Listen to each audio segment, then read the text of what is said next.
Hello friends, welcome to தேன் சுவை kitchen. இன்னைக்கு நம்ம கிச்சன்ல எல்லோருக்கும் ரொம்ப ரொம்ப பிடிச்ச குண்டு குண்டு ரசகுல்லாஸ் எப்படி செய்யறதுன்னு பார்ப்போம். ரொம்பவே டேஸ்டியா ஸ்பான்ச்சியா இருக்கும் இந்த ரசகுல்லா. நான் சொன்ன ஸ்டெப்ஸை ஃபாலோ பண்ணி செய்யுங்க. கொஞ்சம் கூட உடையாம அப்படியே கடைகளில் வாங்குற ரசகுல்லாஸ் மாதிரியே இருக்கும். இந்த ரசகுல்லாவை நீங்களும் கண்டிப்பாக வீட்டில் ட்ரை பண்ணி பாருங்க. வாங்க இப்போ எப்படி செய்யறதுன்னு பார்ப்போம். அதுக்கு ஃபஸ்ட்டு பார்த்தீங்கன்னா ஒரு பேனில் நான் கரெக்டாக 1 லிட்டர் பால் சேர்த்துக்கிறேன். நல்லா ஃபுல் ஃபேட் மில்க், அதாவது ஃபுல் க்ரீம் மில்க் இருந்தாலும் நீங்கள் சேர்த்துக்கலாம். இல்லைனா நீங்கள் வந்து சாதாரண பசும்பால் கூட நீங்கள் சேர்த்துக்கலாம். நல்லா ஒரு கொதி விட்டு வரட்டும். வந்ததுக்கப்புறம் அது கூட ஒரு லெமன் சாறு அப்படியே பிழிஞ்சு விட்டுக்கிறேன். பிழிஞ்சு நல்லா மிக்ஸ் பண்ணி விட்டுருங்க.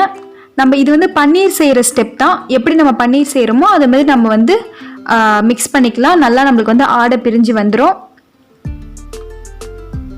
இப்போ ஒரு நிமிஷம் அப்படியே விட்டுருங்க. நல்லா மிக்ஸ் பண்ணிக்கிட்டே இருங்க. இப்போ பாருங்க, நம்மளோட பன்னீர் ரெடி ஆயிடுச்சு. ஆடை நல்லா சூப்பராக பிரிஞ்சு வந்துருச்சு. இப்போ அதை வந்து ஒரு காட்டன் டவலில் மாற்றிக்கோங்க. மாற்றி நல்லா ஃபுல்லாக அதில் இருக்கிற தண்ணியெல்லாம் நம்ம வந்து பிழிஞ்சு விட்டுக்கலாம். நல்லா ப்ரெஸ் கொடுங்க. நல்லா ப்ரெஸ் பண்ணி அந்த தண்ணியெல்லாம் ஃபுல்லாக எடுத்துருங்க.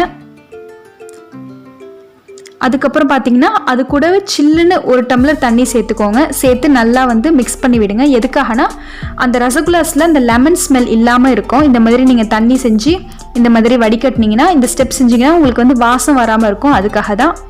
ஸோ ரசகுல்லாவில் லெமன் ஸ்மெல் அடிச்சிச்சின்னா நல்லா இருக்காது. இந்த மாதிரி 2-3 தடவை பண்ணி வச்சுக்கோங்க. இப்போது அதை ஒரு பவுலில் சேர்த்துக்கோங்க. சேர்த்துட்டு இப்போ நல்லா நம்ம பிணைய ஆரம்பிச்சிடலாம். ஸ்டார்டிங் பார்த்தீங்கன்னா உங்களுக்கு வந்து பூ மாதிரி உதிரியாக தான் இருக்கும். நீங்கள் பிணைய ஒரு 3 நிமிஷம் கழித்து பார்த்தீங்கன்னா நல்லா பேஸ்ட் பதத்துக்கு வந்துடும். இப்போ 3 நிமிஷத்துக்கு அப்புறம் பார்க்குறேன். நல்லா பேஸ்ட் மாதிரி வந்துருச்சு பாருங்கள்.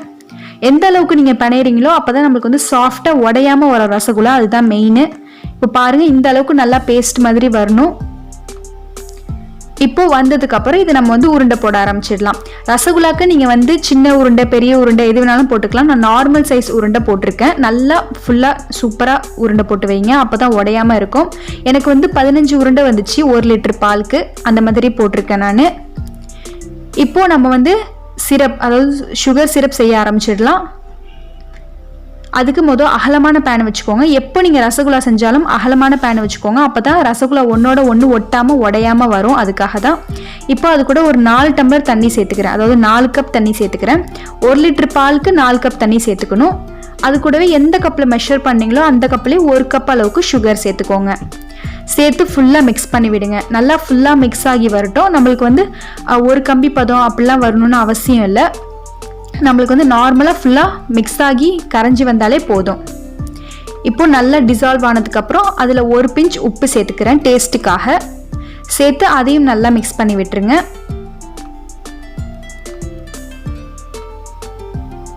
இப்போது இது நல்லா கொதிக்கிறப்ப நம்ம வந்து ரசகுல்லா உருண்டையே சேர்த்துடணும். இப்போ ஒன்று ஒன்றா சேர்த்துக்கலாம். ஃப்ளேம் வந்து கொஞ்சம் ஹையிலேயே இருக்கட்டும். எல்லா உருண்டைகளையும் உள்ளே சேர்த்துட்டு மூடி வச்சிடலாம். ஒரு 15 நிமிஷம் நல்லா ஹை ஃப்ளேமில் வச்சு நல்லா கொதிக்க விடுங்க. நல்லா வெந்து வரட்டும் பன்னீர். இப்போ 15 நிமிஷத்துக்கு அப்புறம் பார்க்குறேன். பாருங்கள், நல்லா டபுள் சைஸாக ஆகி நல்லா சூப்பராக நம்மளுக்கு வந்து ரசகுல்லா வெந்து வந்துருச்சு. ஆல்மோஸ்ட் கம்ப்ளீட் ஆகிடுச்சு. நல்லா உடையாமல் சூப்பராக இருக்குது பாருங்க. இப்போது இதை வந்து 8 மணி நேரம் அப்படியே ஊற வச்சுருங்க. மூடி நல்லா ஊறி வரட்டும். அப்போ தான் வந்து இந்த ஜீராலாம் இறங்கி ரொம்பவே அருமையாக கடையில் வாங்குற மாதிரியே இருக்கும். இப்போது 8 மணி நேரத்துக்கு அப்புறம் பார்க்குறேன். அவ்வளோதான், நம்மளோட சூப்பரான ஸ்பான்ச்சியான ரசகுல்லாஸ் ரெடி ஆகிடுச்சு. யார் யாருக்கு ரசகுல்லா பிடிக்குமோ மறக்காமல் கீழே கமெண்ட்டில் சொல்லுங்கள். இந்த ரசகுல்லாவை நீங்களும் வீட்டில் கண்டிப்பாக ட்ரை பண்ணி பாருங்கள். உங்களுக்கு ரொம்ப ரொம்ப பிடிக்கும். குழந்தைங்களும் விரும்பி சாப்பிடுவாங்க. இது நம்ம வந்து கடைகள்லாம் வந்து மைதா வச்சு செய்கிறேன்னு சொல்கிறாங்க. நம்ம வந்து வீட்டில் பால்லே செஞ்சுருக்கோம். ஸோ அருமையான டேஸ்ட்டாக இருக்கும். ஒரிஜினல் ரசகுல்லா பாருங்கள் எவ்வளோ ஜூஸியாக இருக்குது. ரொம்பவே சாஃப்டாக ஸ்பான்ச்சியாகவும் இருக்குது, உடையாமல். நீங்களும் இந்த ரசகுல்லா வீட்டில் ட்ரை பண்ணி பார்த்துட்டு எப்படி இருக்குன்னு மறக்காமல் ஃபீட்பேக் கொடுங்க. இது வரைக்கும் எங்கள் சேனலை சப்ஸ்கிரைப் பண்ணாமல் இருந்தீங்கன்னா மறக்காமல் சப்ஸ்கிரைப் பண்ணிக்கோங்க. கூடவே இருக்கிற அந்த பெல் ஐக்கானையும் கிளிக் பண்ணிக்கோங்க. Thank you so much for watching.